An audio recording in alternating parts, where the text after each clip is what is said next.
창세기 49장 5절에서 7절까지 말씀입니다.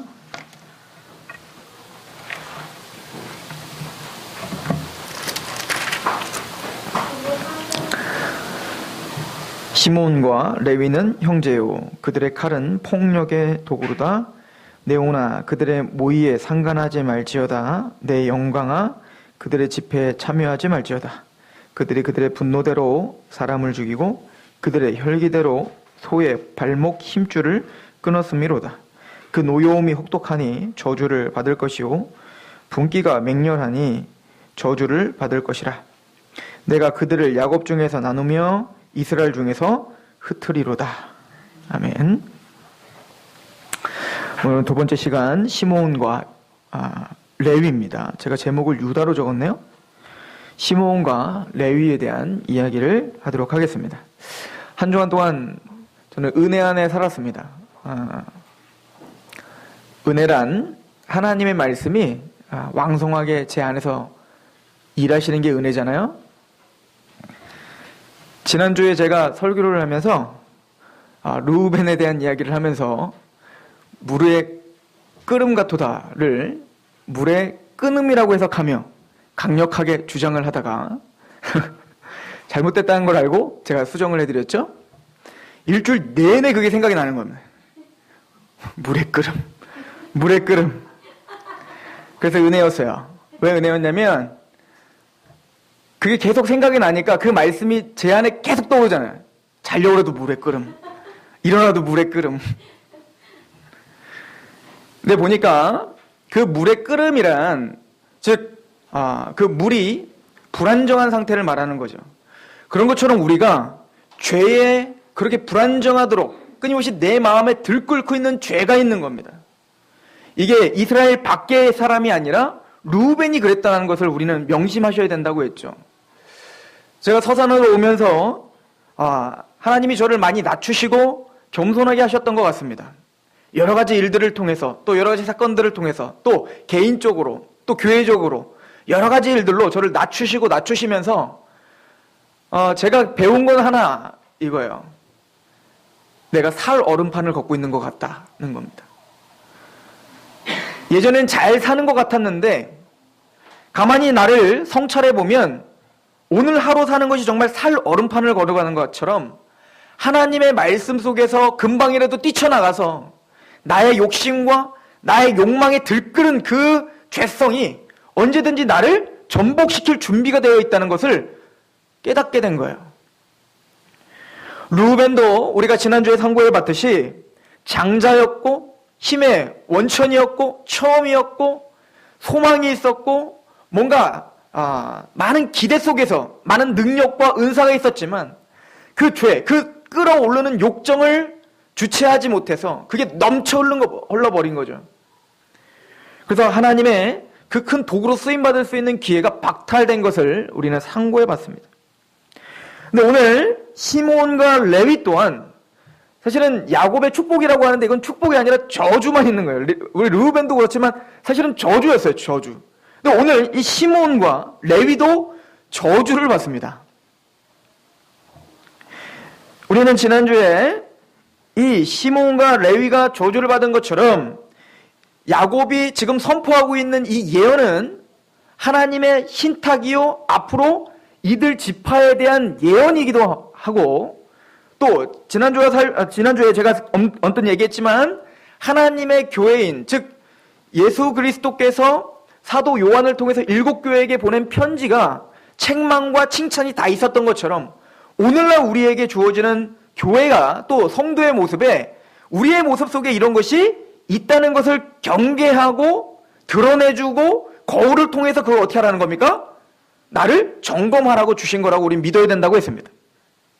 그런 마음으로 시므온과 레위에게 주는 말이 아니라 오늘 우리에게 주시는 말씀이라고 믿으면서 오늘 말씀을 상고하시길 소망합니다.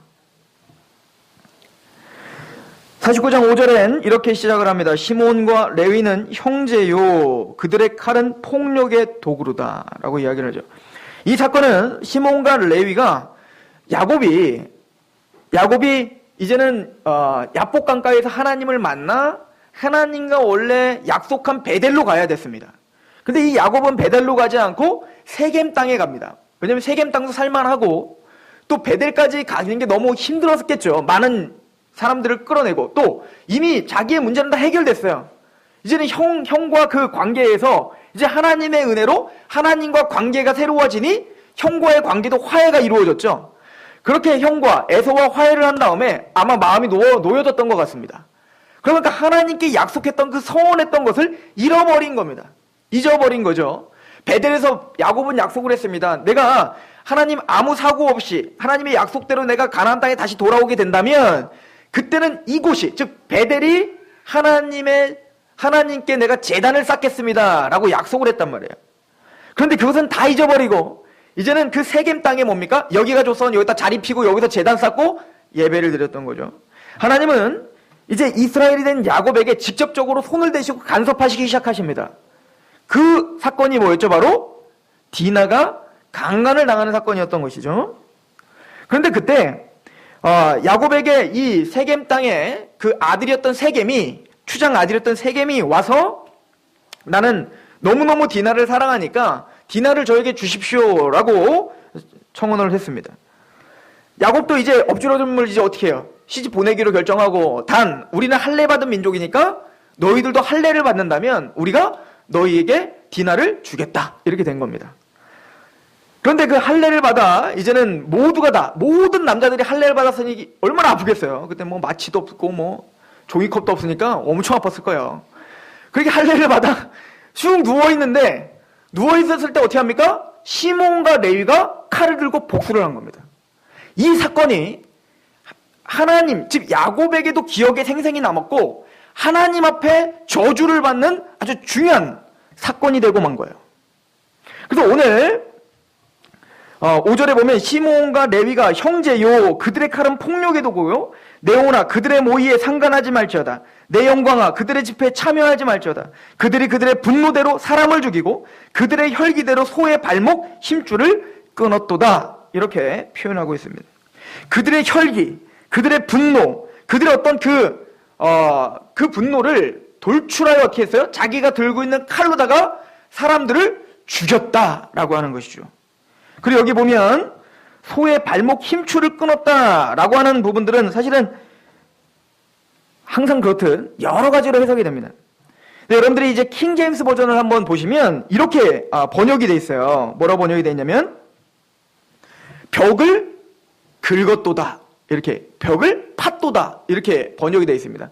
아니 여기는 소의 발목에 힘줄을 끊었다고 했는데 어떻게 또 킹 제임스 버전은 아니 그 제임스 왕은 왜 이렇게 번역을 했을까? 왜 그랬냐면 원래 히브리어 성경은 자음만 있었어요. 자음. 모음이 없었어요. 기역, 니은, 디귿 이런 자음만 있었다는 얘기입니다. 근데 히브리 민족들은 그걸 아예 다 외웠어. 성경을 그냥 어떻게 읽는지 다 알고 있었기 때문에. 근데 후대 사람들이 그걸 연구할 때는 자음을 이제 만들어진 지가 얼마 안 됐거든요.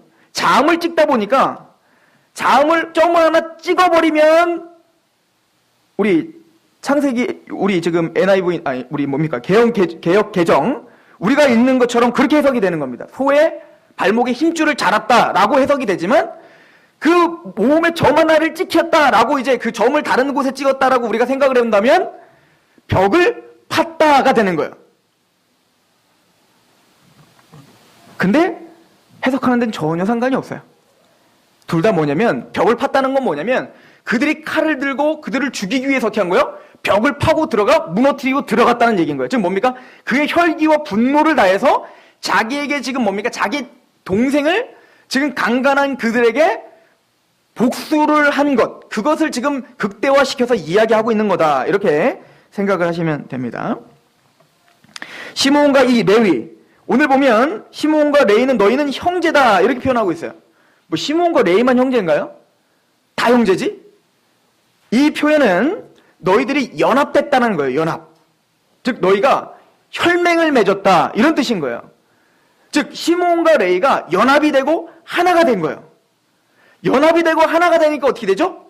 이제는 그 분노에 찬 사람들끼리 연합하여 서로 속닥속닥하면 어떻게 될까요? 그 분노가 더 배가가 됩니다. 그죠? 더 배가가 되면서 어떻게 될까요? 이제는 행동에 옮길 수 있는 담대함이 생기는 거예요. 아마 시므온 혼자 그랬으면 혼자 막 분노하다가 말았을 거예요. 근데 레위와 이야기하다 보니까 할래? 할까? 하자. 하지 뭐. 그리고 어떻게 된 거예요? 의기투합해서 자기의 칼을 들고 이제는 그 벽을 허물어뜨리고 가서 그 모든 살육을 벌인 것입니다. 야곱은 그때 기억을 되새기면서 그 시므온에게 명령합니다. 모든 사람들은 하나님 그 축복받은 자들은 영광 가운데 있는 자들은 그들과 연합하지 말라. 그들의 집회에 참여하지 말라. 거기서 어떻게 하는 거예요? 떠나라는 거예요. 떠나라는 것입니다. 르우벤은 마음에 들끓는 어떤 그 욕정, 그죠? 르우벤이 저질렀던 죄는 뭐였습니까? 그 욕정을 절제하지 못하고 아버지의 첩이었던 비라의 심상에 올라갔던 거였어요.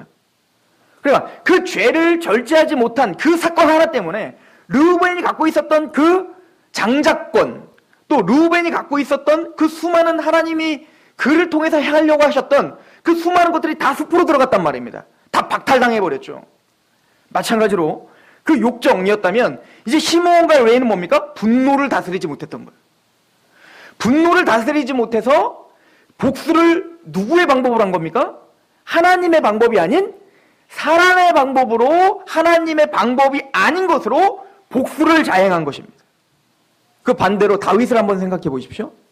하나님의 사람 다윗은 분명히 사울을 충분히 복수할 수 있는 대의도 있었고, 또 사울을 복수할 수 있는 충분한 기회도 있었어요. 그러나 다윗이 힘이 없어서 복수를 안 했던 것이 아니고, 다윗이 바보라서 복수를 안 했던 게 아니고, 하나님을 경외하는 마음으로 그 복수, 그 피를 묻히는 것은 내가 하는 게 아니라 하나님 손에 있다는 것을 고백했던 것입니다. 하나님은 그런 다윗을 왕자리에 앉혀놓고 사울은 뭡니까? 하나님의 방법으로 처리해 주셨죠. 자, 또 하나 예를 들어 이삭을 한번 보시겠습니까? 이삭은 아비멜렉에게 가서 그 종들에 의하여 어떻게 했죠? 우물을 빼앗겼단 말입니다. 충분히 따질 수 있는 이유가 있었고 복수할 수 있는 이유가 있었죠. 그러나 이삭은 어떻게 했어요? 따지거나 싸우지 않고 떠나는 거예요. 그리고 또 우물을 판 거죠. 하나님을 신뢰함으로 또 우물을 팠어요. 하나님 손에 복수는 맡기고, 그리고 뭡니까? 나는 하나님 앞에 내가 해야 될 일, 그 우물을 팔아 간 겁니다. 그럴 때 하나님은 이삭에게 우물을 또 주었고, 그리고 뭡니까? 왔더니 그랄 목자가 와서 또 그걸 뺏어가요. 충분히 따질 수 있었고 충분히 싸울 수 있었지만 이삭은 그걸 또 덮어두고 또 가서 우물을 또 파는 겁니다. 하나님은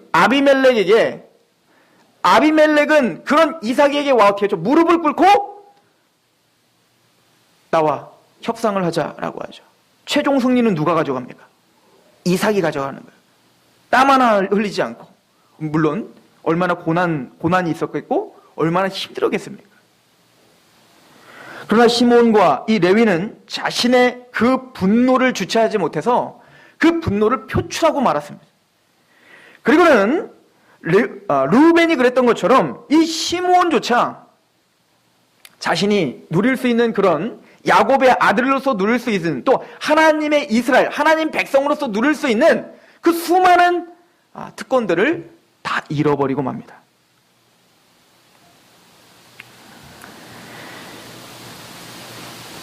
그래서 오늘 창세기 49장에 보면 이렇게 야곱은 저주를 하죠.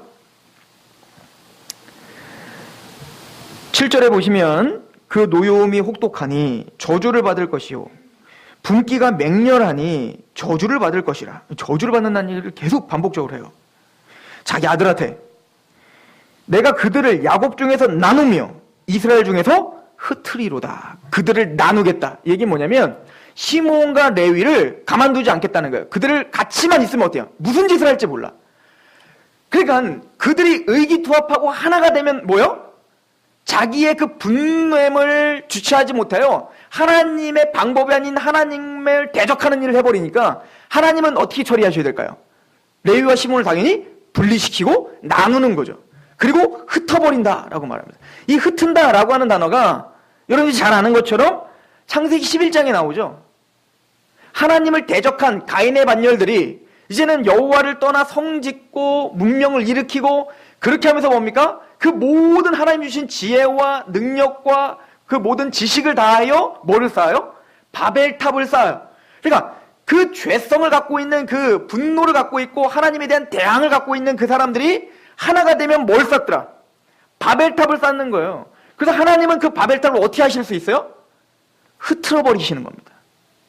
왜요? 모이면 모일수록 하나가 되면 하나가 될수록 엄한 짓 하니까. 반대로 사도행전의 오순절 강림 사건의 이 방언이 가장 중요한 이유가 뭡니까? 그 바벨론에서 뭡니까? 언어가 다르게 하여 흩어지게 한 것처럼 반대로 이제 뭡니까? 이제는 예수 그리스도로 말미암아 성령님이 강림하셔서 이제는 하나님을 사랑하는 자가 됐어요. 예수 그리스도에 감격한 사람들이 됐단 말입니다. 이제는 그의 마음, 하나님의 말씀이 그 마음에 인쳐져서 그 말씀대로 살고자 하는 사람들이 됐단 말입니다. 그런 사람들이 이제 어떻게 합니까? 성령님을 알미암아 하나가 되게 하여 그 대표적인 특징이 뭡니까? 언어를 뭡니까? 방언을 하게 하여서 여러 언어들을 하게 하여 이제는 한 목소리를 낼 수 있도록 하게 해주셨다는 거죠. 저와 여러분들은 이 교회는 모이면 모일수록 하나님의 방법과 하나님의 뜻이 이루어지고 계십니까? 아니면 모이면 모일수록 작당이 이루어집니까? 이것이 아주 중요한 갈림길인 거죠. 시므온은 르우벤처럼 그렇다고 해서 이스라엘 밖으로 쫓겨난 게 아닙니다. 이스라엘이에요. 하나님의 백성입니다. 하나님의 교회란 말이에요. 그럼에도 불구하고 뭡니까? 이 땅에서 누릴 수 있는, 이 땅에서 하나님의 일을 할 수 있는 특권이 박탈당해버린 거예요. 실제적으로 이 시므온은 12지파 중에 가장 미약한 지파가 됐습니다. 가장 숫자가 적은 지파가 돼버렸어요.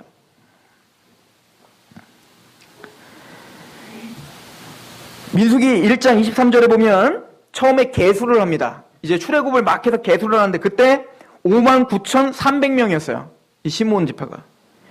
그런데 이제는 이제 민수기 이제 끝부분에 한 번 더 계수를 하잖아요.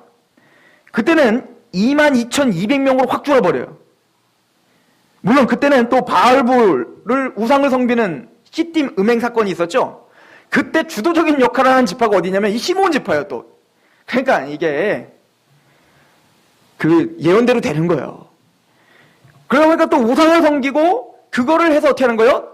많은 지파 중에 가장 많은 사람들이 하나님 앞에 징계를 받아 죽임을 당하고 가장 작은 지파가 되어서 나중에 얘네들이 땅을 받는 것도 보면 유다 지파에 이렇게 대롱대롱 매달려 있는 듯한. 그러다가 히스기야 왕 때는 아예 땅도 없어져. 그리고 12지파가 흩어져가지고 이제 있는 둥 마는 둥 하는 지파가 돼버립니다. 희미해지는 거예요. 보통 이 시므온 지파는 남보석으로 우리가 상징을 합니다. 이건 뭐 상징이 아니라 남보석이에요. 남보석 지파예요. 이 시므온이.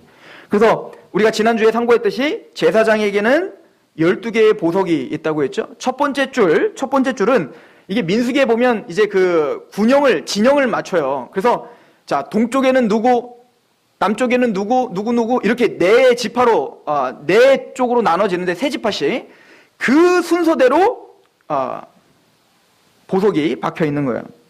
그래서 동쪽에 있는 가장 제일 처음 나오는 지파, 그래서 이 제사장의 제일 첫 번째 줄은 동쪽 지파인데 유다 지파, 이사갈 지파, 스불론 지파예요. 그리고 두 번째가 우리가 지난주에 살펴봤더니 제일 처음에 누구였죠? 바로 르우벤이고 그 다음이 시므온인 거예요.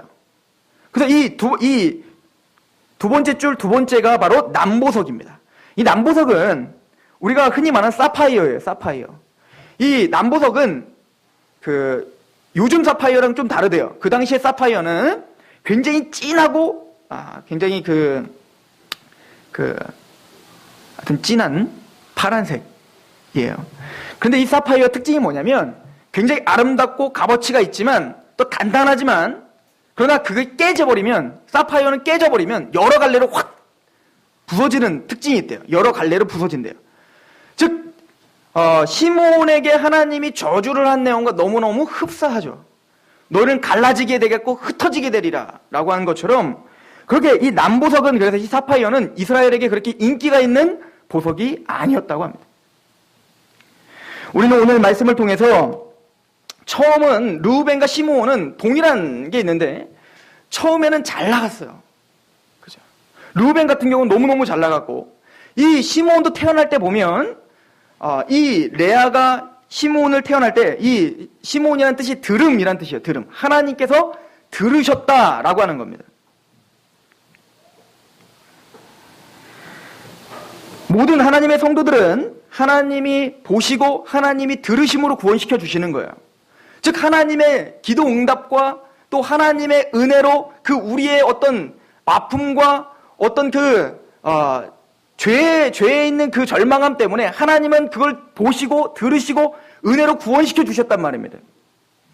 그러나 시므온은 자신이 갖고 있었던 그 특권과 그 은혜를 분노 때문에 망가뜨려 버린 거예요.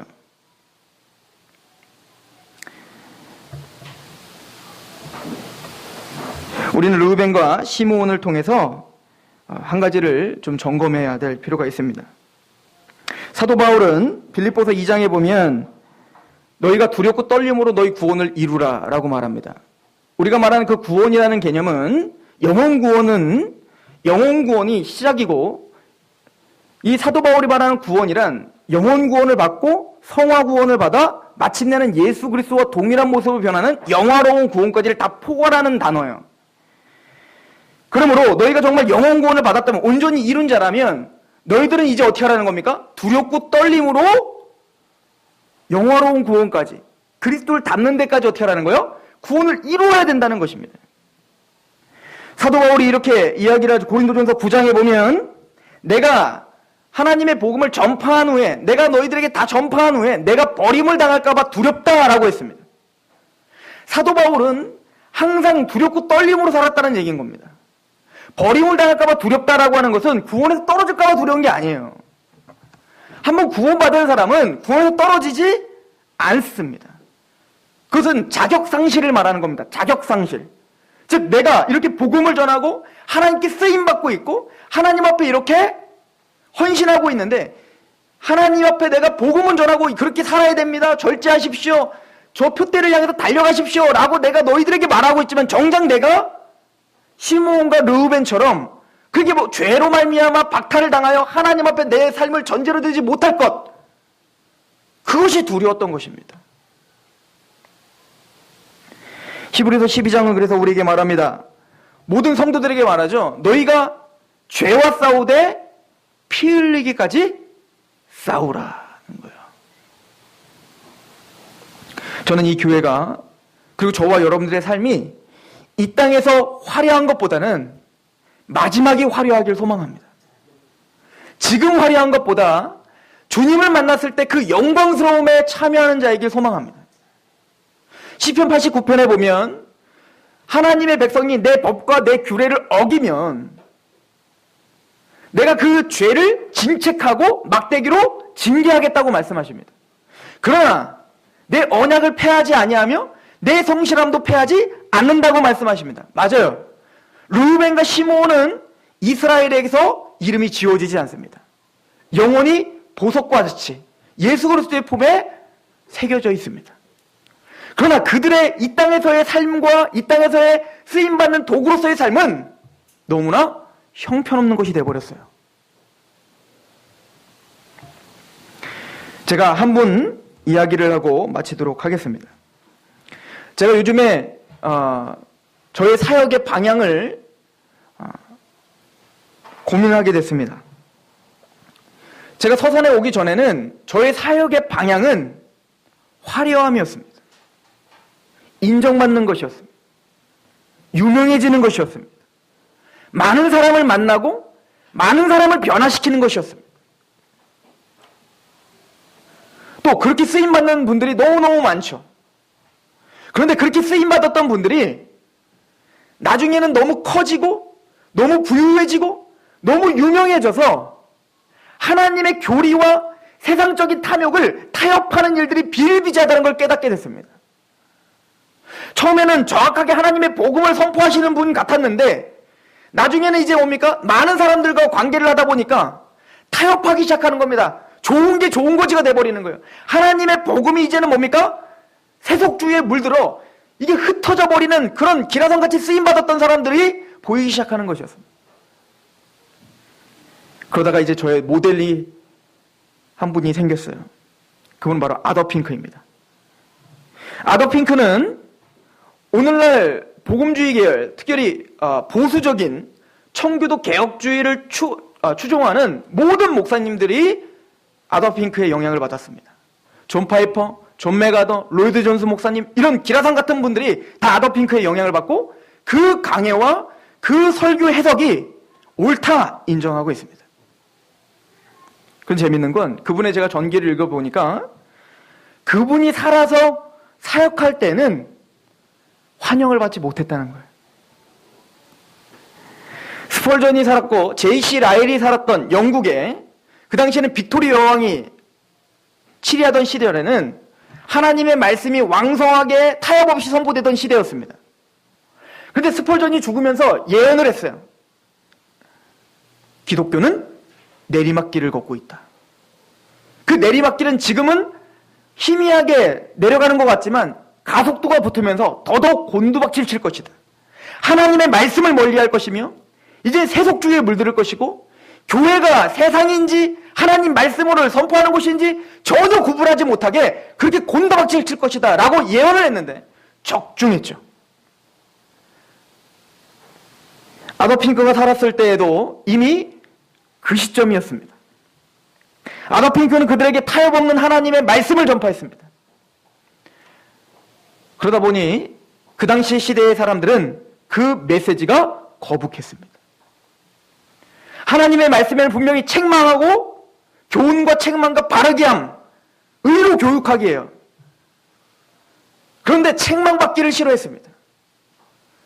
당신들이 갖고 있던 사고체계가 성경적이지 않습니다라는 말을 듣기 싫어했습니다. 그냥 긍정적으로 사십시오. 좋은 일이 일어날 것입니다. 교회 열심히만 다니십시오. 그럼 당신은 자기 하고 싶은 걸 모든 걸 할 수 있을 것입니다. 이런 메시지들에게는 귀가 발랑발랑하지만 아닙니다. 그 우상숭배입니다. 당신의 소망이 깨져버리고 하나님의 비전이 당신의 것이어야 됩니다. 이런 메시지가 듣기 싫었던 겁니다. 아더 핑크는 불러주는 곳이 없었어요. 아더 핑크가 이제는 교회에 서류를 제출합니다. 이력서 같은 걸 제출하죠. 소명서 같은 걸 제출합니다. 다 캔슬을 놓습니다. 가는 곳마다 다 거부하는 겁니다. 아더 핑크가 싫다는 거예요. 아더 핑크가 이런 편지를 보냅니다. 지인에게. 제가 그 대목을 읽어드립니다. 나는 하나님의 종들은 성도에게 단번에 주신 믿음의 도를 위하여 힘써 싸우도록 부탁받은 사람들이며 그 믿음의 매우 중요한 부분은 하나님의 절대 주권과 선택에 있어서 하나님의 차별하시는 은혜라는 중대한 진리이며 그 믿음의 또 한 가지 지극히 중요한 부분은 구원받지 못한 사람들에게 영원한 형벌을 전하라는 것이라고 말했습니다. 그런데 그 교회에서 이제 답장을 보낸 거예요. 답장에서 그들은 이곳에 청빙하고자 하는 사람은 화평을 추구하는 착실한 목회자일 뿐입니다. 그런 거 말고 지금 착실하게 화평을 주고 좋은 얘기해주고 위로를 주는 목회자가 좋지 하나님의 말씀을 그대로 전파하거나 내 마음을 긁는 사람 싫다는 거예요. 아더 핑크는 이렇게 계속 씁니다. 하나님께 영광을 돌리고 그리스도를 높이는 신실한 목사를 바라는 것이 아니라는 사실에 주의하시기 바랍니다. 세상에 가면 갈수록 하나님 말씀을 그대로 전파하는 것이 거북해져 가고 있습니다. 아더 핑크는 정말 나중에는 초라하게 그냥 외롭게 생을 마감했습니다. 그러나 그 아더 핑크가 외롭게 홀로 유명하지도 않은 잡지에 자신의 이 소신 있는 이 말씀 강해를 계속 올리고 잡지를 계속 만들어냈습니다. 그걸 보는 사람 100여 명밖에 안 됐어요. 그의 삶은 초라해 보였고 그는 누구에게도 하지 못했지만 그 잡지와 그 말씀을 본 후대 사람들은 이것이 진리라는 걸 깨달았습니다. 이게 우리가 가야 될 길이구나. 이게 성도가 가야 될 길이구나. 유명해지고 화려해지고 남들보다 승리의 삶을 사는 게 아니라 정도를 걸어가고, 물론 아더핑크와 같이 그렇게 정도를 걸어주면 초라하게 생을 마감할 수도 있고, 로이드 존스 목사님과 같이 동일한 걸 전파하지만 로이드 존스 목사님처럼 유명하게 쓰실 수도 있어요. 그러나 중요한 건 하나님의 말씀 앞에 나의 물이 끓는 것 같은 그 욕망을 절제시키고, 또 나의 분냄을, 죄됨임을 알아 하나님 앞에 내 삶과 나의 사고를 위탁하는, 하나님은 그런 사람들을 이 땅에서 쓰실 수밖에 없다. 저는 그런 교회와 그런 성도와 그런 목회자가 되길 하나님 앞에 기도합니다. 기도하겠습니다. 하나님, 목회의 성공이 무엇입니까? 교회의 참된 부흥이 무엇이며 성도의 성도다움이 무엇입니까? 성경을 통해, 믿음의 선진들의 삶을 통해 우리에게 거울과 경계와 모형으로 주신 대로 그렇게 믿고 따르게 하시옵소서.